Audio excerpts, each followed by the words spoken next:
Hey, and welcome to VFX Tutors. I'm Josh, and in this tutorial, we are going to create an image sequence from a movie file. Not going to waste your time, we're just going to jump straight into it. So, I use Davici Resolve. As we can see here, it's Davici Resolve. If you've already used it, it's absolutely great. And what's even better? It's free to download. So, if I was you, I would just download this because I use this for all my sort of image editing tools as well. So like creating image sequences. And it is free, which is amazing. So I'm not going to go through in all of this. It's just going to be simple image sequence creation. So what you want to do is if you go at the bottom, you can see you've got these tabs and you want to go to the far left and you want to navigate to wherever your movie files are. Mine are in 3D equalizer. Can you guess what might be coming next? So we've got our movie files here, and it's as simple as clicking and dragging. And I clearly did not change the frame rate on these videos, so Davici Resolve will tell me that, and it'll be like, would you like to change all your settings to the video? And I'm going to be like, yes, I really do, because I want it to be the same. So I'm going to change it, and I got a feeling it's probably, yeah, there we go. It's on 25 FPS, where usually it's on 24, so that's absolutely fine. It's changed everything, and it's all good. And I want to load in this.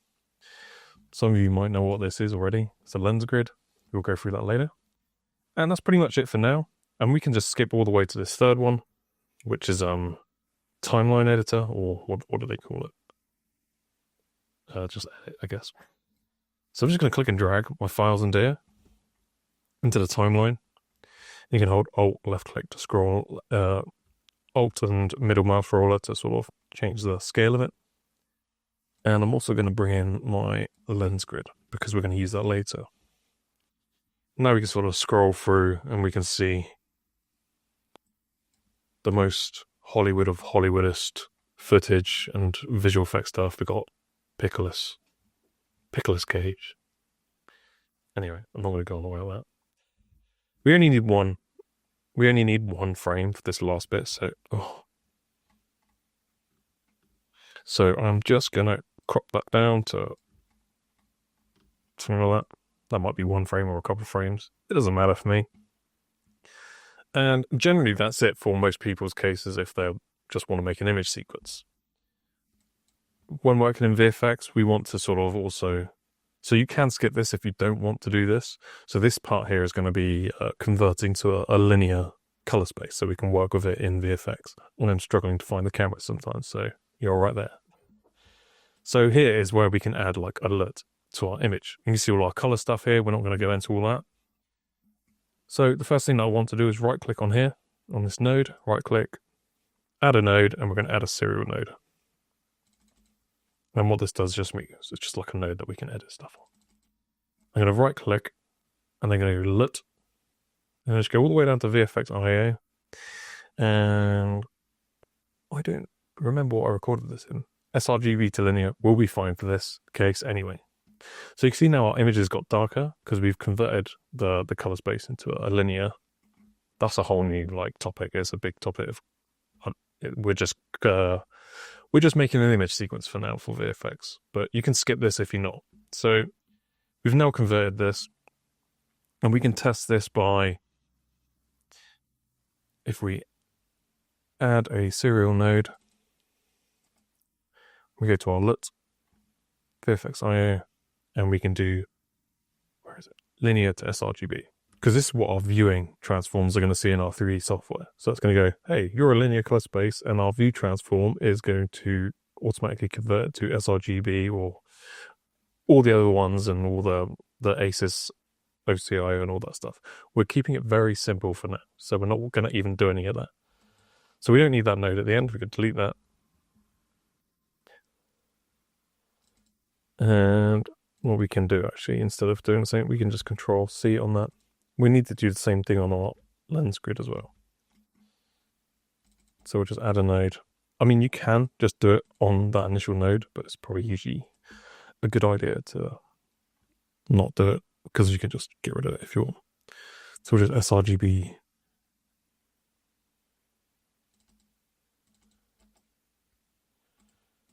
that didn't do anything. So let's. The one thing I don't really like about it is this. Okay, so it didn't really do much, but it's done. Cool. So we can now go to our delivery point here, which is the rocket at the end. And we can scroll through and we can see what we're going to get. So we've got our image is dark.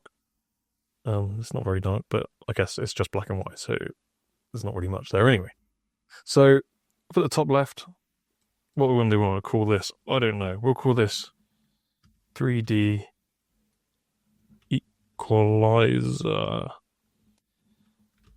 demo. And you know what? Actually, I haven't used this app in a while, so we actually probably want to do this first because I know sometimes this changes. So we're going to set our location first. And 3D equalizer. Got raw. Just going to make a new folder. Image sequence. And we'll save that there. Got 3D equalizer domain. File suffix. We don't want that. And then we can just leave 4. And you know what? Let's start. If we put it at 1001, I mean, like, if you've ever worked in film stuff, we never start at 1 anyway, because it's bound to go into negative frame numbers. In 3D software, sometimes funky stuff can happen. So you kind of start at frame 1001 because then you've got 1,000 frames before if you need to fix stuff.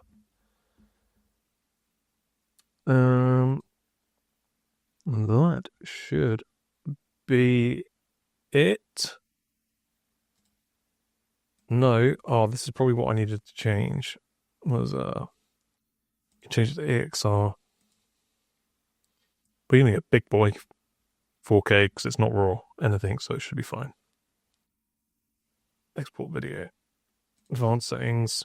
Probably don't really need to change anything like this. Should be all fine as it is.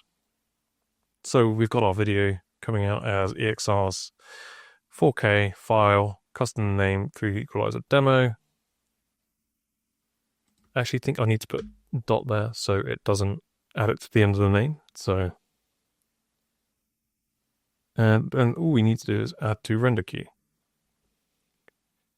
So basically saying we're viewing in 1080p, but we are rendering in 4K. Generally, you might want to check it, but otherwise it should be fine. So I'm just going to go back and check if this is all, but generally all I need to do now is click render raw.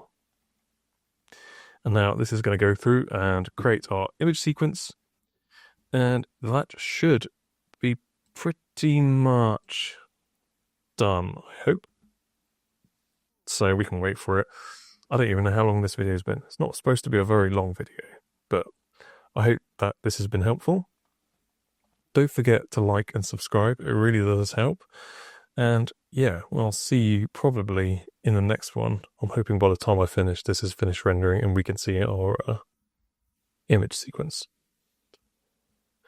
Yeah, well, I can bring it across here and see, like, yeah, in our image sequence, we've got all our images there. So yeah, that's the way I do it. It's using free software, free industry standard software, and it's fantastic. So hit that like and subscribe and see you in the next one. Thanks for watching.